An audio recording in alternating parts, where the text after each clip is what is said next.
Hello everyone, welcome to Learnbee. I am Shivani Chauhan. Class 7 science की book का chapter 7 heat transfer in nature के हम question answers देखने वाले हैं। तो सबसे पहले ये जो है एमसीक्यू टाइप के क्वेश्चन है और आपको बताना है कि इनमें से कौन सा ऑप्शन करेक्ट है।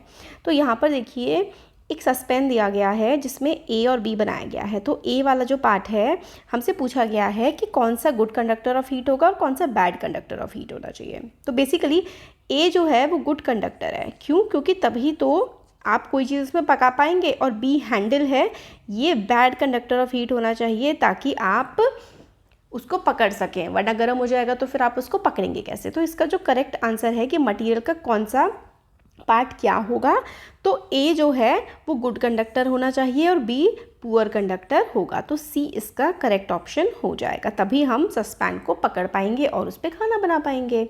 तो ए गुड कंडक्टर है और बी बैड कंडक्टर है। नेक्स्ट है, हम लोगों को ना एक हीट ट्रांसफ़र का सेटअप दिया गया है कि किस तरीके से हीट ट्रांसफ़र होती है। तो देखो हीट ट्रांसफ़र जो है ना, जहाँ पर जल रही है वहाँ पर सबसे पहले, जहाँ पर जिस नीचे जहाँ पर आग जल रही है वो सबसे पहले गर्म होगा, फिर उसके बाद आग दूसरी तरफ फैलेगी। सिंपल सा। तो हमें एक्सपेरिमेंट दिया गया है कि इस तरीके से एक मेटल की स्ट्रिप है, उस पर ना कुछ पिनें टांग रखी हैं और नीचे ना आग जला दी है, एक कैंडल जला दी है। अब हमसे पूछा जा रहा है कि कौन सी वाली पिन जो है वो पहले टपकेगी। तो भाई पिन तो वो पहले टपकेगी जहाँ पर पहले हीट जाएगी, तो ये वाली दोनों। तो बेसिकली 3 और 2 ये वाली जो पिन है ये सेम टाइम पर नीचे गिर जाएंगी, क्योंकि सबसे पहले हीट यहीं पर आएगी और फिर बाद में आगे फैलेगी। तो 2 और 3 will fall almost at the same time. तो ये ऑलमोस्ट सेम टाइम पर ही गिरेंगी। तो इसका जो ऑप्शन डी है वो करेक्ट हो जाएगा हीट ट्रांसफ़र की वजह से। तो heat conducts from the heated end to the far end. तो हीटेड एंड से दूसरी तरफ जाती है हीट। तो जो ये है ना पिन, ये 2 और 3 वाली पिन पहले गिरेगी। नेक्स्ट है, smoke detector is a device that detect the smoke and sounds in alarm. तो स्मोक डिटेक्टर क्या होता है कि स्मोक को डिटेक्ट करता है फिर अलार्म बजा देता है।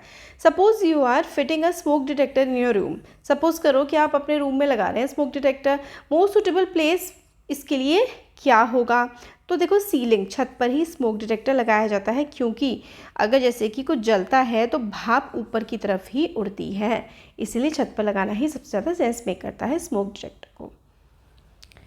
तो smoke rises due to convection. Next question देखो, a shopkeeper serves you cold lassi in a tumbler. तो जो शॉपकीपर है एक टम्बलर में, एक ग्लास में आपको ठंडी लस्सी सर्व कर रहा है।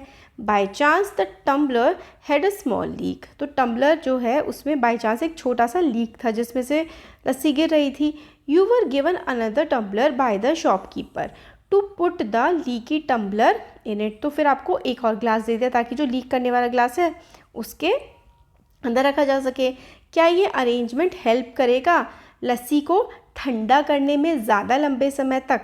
तो क्या इसकी वजह से आप ग्लास और फिर ग्लास, तो इसकी वजह से क्या आपकी लस्सी ज़्यादा समय तक ठंडी रहेगी? तो हाँ, बिल्कुल सही, क्योंकि air is a poor conductor of heat. तो एयर हीट की पुअर कंडक्टर होती है। तो air trapped between the 2 tumbler act as an insulator. तो जैसे कि एक टम्बलर था, इसमें लस्सी थी, ठंडी लस्सी थी, फिर उसी टम्बलर को आपने एक और दूसरे ग्लास में रख दिया तो हवा बीच में ट्रैप हो गई। हवा जो होती है, एयर होती है ना, वो पुअर कंडक्टर ऑफ हीट होती है। तो आपकी लस्सी जो है वो अब ज़्यादा समय तक ठंडी रहेगी, क्योंकि हीट फ्लो जो बाहर से हीट आ रही थी अब वो डायरेक्ट आपकी लस्सी तक नहीं पहुंच पाएगी। So the lassi stage cold longer. तो ज़्यादा लंबे समय तक लस्सी अब ठंडी रहेगी। नेक्स्ट है, स्टेट विद रीजंस। आपको ट्रू फॉल्स बताना है और रीज़न भी बताने हैं। तो heat transfer takes place in solids through convection. तो हीट ट्रांसफ़र सॉलिड्स में कन्वेक्शन की मदद से होता है, तो ये बात तो फॉल्स है।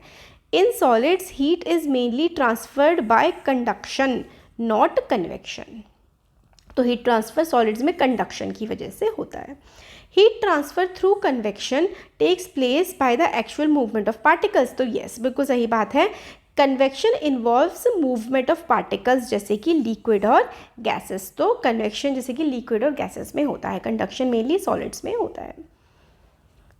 मतलब देखो डी और वी का ही बेसिकली फ़र्क है, तो ध्यान से देखना है।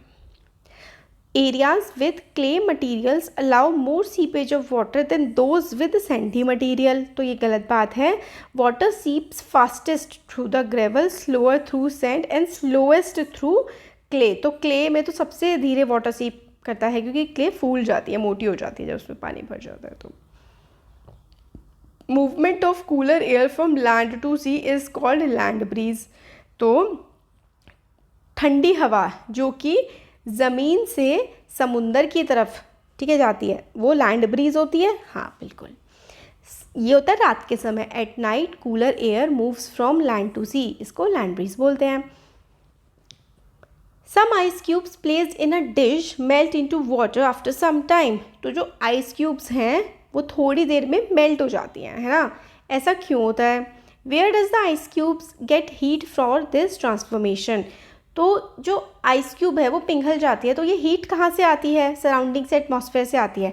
तो from there surroundings, by conduction from dish, convection from the surrounding air या water, and radiation from nearby warmer objects and ambient radiation. तो बेसिकली प्रोसेस पूरा चल रहा होता है अपने आसपास की सराउंडिंग से. कंडक्शन, कन्वेक्शन, रेडिएशन सब चल रहा होता है. कंडक्शन फ्रॉम द डिश, जिसमें रखी होती है वहाँ से कंडक्शन के प्रोसेस से हीटिंग हो रही होती है आइस क्यूब की. कन्वेक्शन, हवा जो आसपास है वहाँ से कन्वेक्शन के थ्रू, पार्टिकल्स के मूवमेंट के थ्रू. रेडिएशन, आसपास कोई गर्म ऑब्जेक्ट होता है तो उसकी रेडिएशन से भी जो है आइस क्यूब हो रही होती है मेल्ट. तो ये तीनों से हो रही होती है.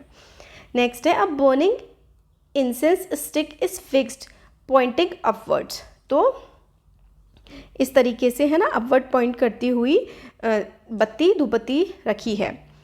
In which direction would the smoke from the incense stick move. तो किस डायरेक्शन में स्मोक जो है वो मूव करेगी, मूवमेंट आपको बताना है. तो देखो, smoke will rise upward from the lower tip of the stick and move up because the hot gases are lighter and rise. तो हॉट गैसेज जो है लाइट होती हैं, स्टिक इस तरीके से होती है, स्मोक ऊपर की तरफ, ठीक है, जाएगी, लाइटर और राइज करती है वो.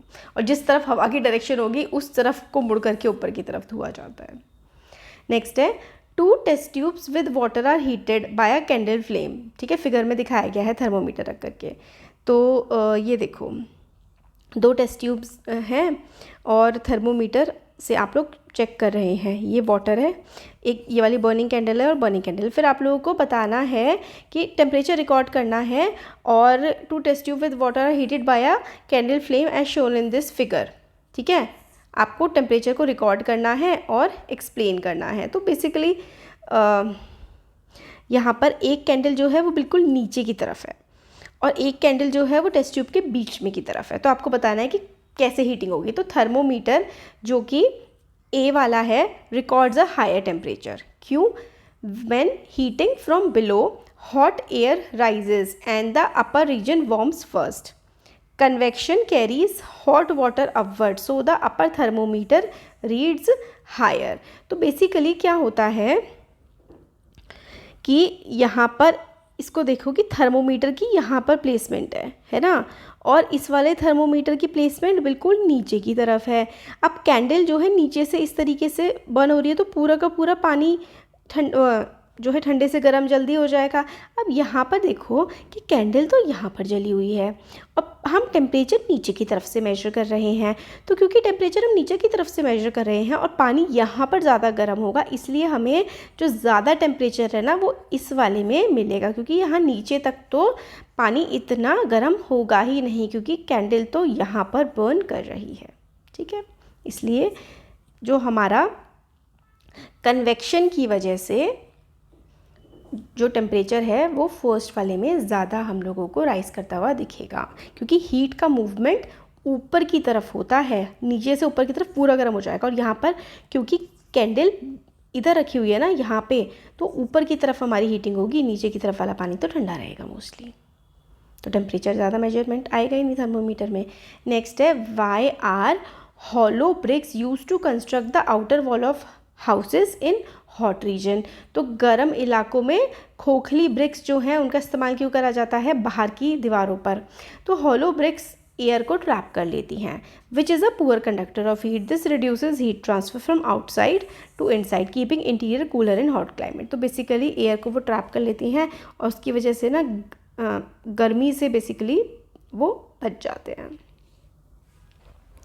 क्वेश्चन 8 है, explain how large water bodies prevent extreme temperature in areas around them. तो जो लार्ज वाटर बॉडीज़ होती हैं तो land heats and cools faster than water. तो जो ज़मीन है ना वो जल्दी ठंडी हो जाती है और जल्दी गर्म हो जाती है. पानी एकदम से ठंडा गर्म नहीं होता है. During the day cooler air from the sea moves toward the land sea breeze. तो दिन के समय समुद्र से या फिर जो भी वाटर बॉडी है वहाँ से ठंडी हवा ज़मीन की तरफ आती है. और नाइट के time cooler air from land, रात के समय ठंडी हवा जो है ज़मीन से वो पानी की तरफ चली जाती है. तो at night cooler air from land moves toward the sea land breeze. This continuous exchange plus water slower heating cooling moderates coastal temperature preventing extremities. तो क्योंकि लैंड ब्रीज और सी ब्रीज बहते रहते हैं इसकी वजह से बहुत ज़्यादा ठंडा या गर्म नहीं होता है. क्वेश्चन 9 है, explain how water seeps to the surface of earth and gets stored as ground water. तो देखो, surface water enters the groundwater by infiltration through pores space between soil and rock particles. तो जो बारिश का पानी होता है वो मिट्टी में जो कि गैप्स होते हैं ना उसकी हेल्प से ज़मीन के अंदर चला जाता है. It moves fastest where spaces are wider and connected, slower in sand and slowest in clay. तो सबसे ज़्यादा जो फास्ट मूवमेंट होता है जहाँ पर बहुत ही ज़्यादा बड़े बड़े गैप होते हैं वहाँ पर बहुत ज़्यादा अच्छे से जो है वो ज़मीन के अंदर पानी चला जाता है. सबसे स्लो जाता है क्ले में और सबसे ज़्यादा जो है जब ग्रेवल टाइप का होता है मोटी मोटी मिट्टी होती है वहाँ पे बहुत ज़्यादा ग्राउंड वाटर चला जाता है. Infiltrated water accumulates in ground water layers of sediments and rocks called aquifers storing ground water. तो फिर ज़मीन में पानी चला जाता है, एक्विफर्स उनको बोलते हैं, जो कि बारिश का पानी ज़मीन पे जाता है और फिर वो ग्राउंड वाटर की तरह हम लोगों को फिर मिल जाता है. Water cycle helps in the redistribution and replenishment of water on the earth. Justify the statement. तो वाटर साइकिल की वजह से हमें पानी दोबारा दोबारा मिलते जाता है. तो देखो, solar heat drives evaporation from ocean lakes. तो ओशन लेक्स जो धूप होती है ना उसकी वजह से समुद्र से पानी भाप बन के उड़ता है. उस प्रोसेस को हम लोग इवेपोरेशन बोलते हैं. एंड ट्रांसपिरेशन फ्रॉम प्लांट्स, और जो प्लांट्स होते हैं उसकी जो पत्तियां होती हैं उससे भी पानी भाप बन के उड़ता है. तो जो पानी प्लांट्स की पत्तियों से उड़ता है ना उसको हम लोग ट्रांसपिरेशन बोलते हैं. राइजिंग वाटर वेपर, अब जो ये भाप उड़ रही है उसको हम लोग वाटर वेपर बोलते हैं और वो कंडेंस हो जाती है. कंडेंस मतलब ये भाप इकट्ठी हो जाती है और इकट्ठा होने की वजह से हमारे बादल बन जाते हैं.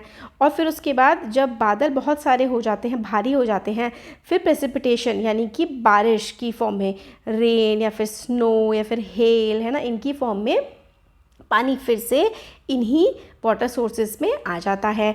Part of this water runs off to river ocean and part infiltrate, और कुछ पानी ज़मीन के अंदर भी चला जाता है to recharge ground water and aquifers. तो ग्राउंड वाटर भी रिचार्ज हो जाता है. कुछ पानी जो है समुद्र में नदियों में चला जाता है बारिश का, कुछ ज़मीन के अंदर चला जाता है.